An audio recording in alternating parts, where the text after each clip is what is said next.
Bonjour à toutes et à tous, je m'appelle Saïkoup et je travaille dans le domaine de la data depuis plus de 13 ans. Que veut dire travailler dans la data? Mon quotidien se résume à manipuler une des sources de valeur de toute société, si ce n'est la principale, la donnée disponible. L'utilisation de cette donnée se résume souvent par tout d'abord le data management, qui consiste à les utiliser et leur donner de la valeur. Vient ensuite la data visualisation, qui permet de les restituer. Et enfin, la data science, qui sert à aller plus loin avec celle-ci, et notamment à faire de la découverte et du prédictif. Ce domaine de la data est passionnant, a une très forte valeur ajoutée, mais aussi très vaste. ADBI, société experte dans la data, est basée sur plusieurs valeurs dont le partage. Dans ce cadre, nous avons mis à disposition une carte mentale autour du data management pour vous aider à vous retrouver dans l'ensemble des termes qui s'y rapportent. Beaucoup d'autres supports seront produits dans les semaines à venir, mais nous sommes pragmatiques et avançons progressivement. Nous vous proposons donc, dans ce webinaire, de commenter cette carte mentale et vous donner des informations complémentaires pour vous familiariser avec ce domaine. Pour étayer notre carte mentale, nous vous proposons d'aborder dans cette vidéo le point le plus important du data management, la data intégration. Ce domaine est essentiel pour toute société qui se donnait de la valeur à sa data. Pour vulgariser cette pratique, la data intégration se résume à la manipulation de la donnée et sa mise à disposition d'un tiers. Ce tiers peut être une application externe, notamment des applications de reporting, mais également des clients et des partenaires après la dépose de fichiers sur des FTP par exemple. L'image du checker représente bien l'utilité de la data intégration. En utilisant des saveurs élémentaires et unitaires, il est possible de les mélanger à certaines doses, de les compléter, de les agrémenter pour créer un ensemble meilleur. Mais que veut dire manipuler les données? C'est tout d'abord pouvoir l'intégrer, l'ingérer dans son système. Une fois disponibles, il est nécessaire de les modifier en les croisant entre elles et en les complétant. Imaginons travailler pour le service logistique d'un site e-commerce. Nous recevons des commandes à livrer et décidons d'expérimenter la livraison par drone sur certaines villes.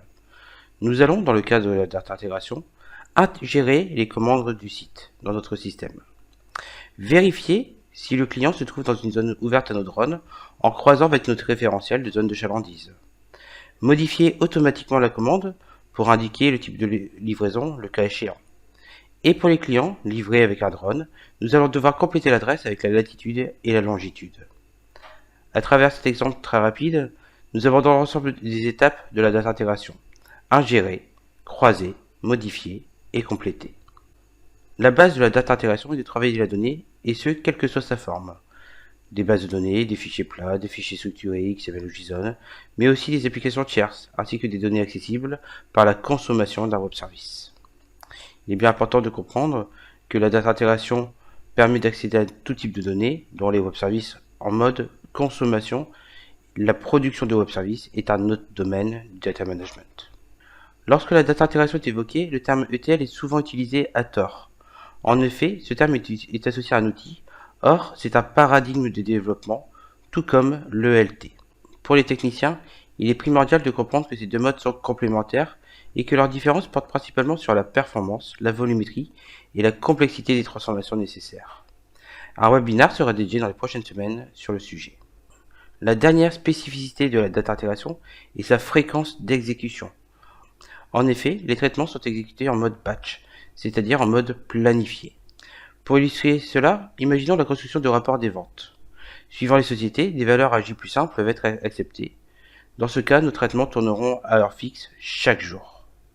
Mais nous pouvons également avoir des micro-batchs, c'est-à-dire des traitements qui tournent à des faibles fréquences, exemple toutes les 30 secondes.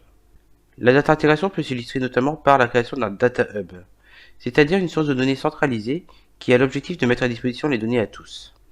Imaginons un ERP qui reçoit des informations d'application du SI et qui envoie avec un décalage à J plus 1 l'ensemble de ces données à des systèmes tiers. Avoir une base de données centralisée dont le modèle est maîtrisé et évolutif peut permettre de garantir le bon fonctionnement. Nous pouvons également évoquer la migration d'applications. En passant d'un CRM à un autre, par exemple, il est évident que le modèle de données sera différent, même si les données sont similaires. Il y aura toujours des contacts avec des numéros de téléphone et des emails. Il est donc nécessaire de faire un mapping pour pouvoir utiliser la nouvelle application avec les anciennes données. Enfin, nous pouvons citer la création d'un Data Warehouse ainsi que de Data Mart pour permettre à un outil de reporting de restituer des données. En effet, si ces outils intègrent souvent des fonctionnalités de data intégration, Il est nécessaire de disposer de données centralisées et fiables. En effet, rien n'est pire que d'avoir plusieurs rapports qui représentent des valeurs différentes pour les mêmes indicateurs. Autant de cas d'usage qui démontrent que la data intégration est indispensable à chaque société. Nous voici à la fin de ce webinaire sur le data management et espérons qu'il vous a permis de vous familiariser avec ce domaine si important pour toute société. Nous restons bien sûr à votre disposition pour toute question. N'hésitez pas à vous abonner sur notre compte LinkedIn, Facebook, Twitter, mais également sur notre chaîne YouTube. Si vous voulez vous renseigner sur notre activité, rejoignez-nous sur notre site internet. Je vous remercie de votre attention. Restez connectés à DBI, nous aurons le plaisir de vous retrouver sur de nouveaux sujets très prochainement.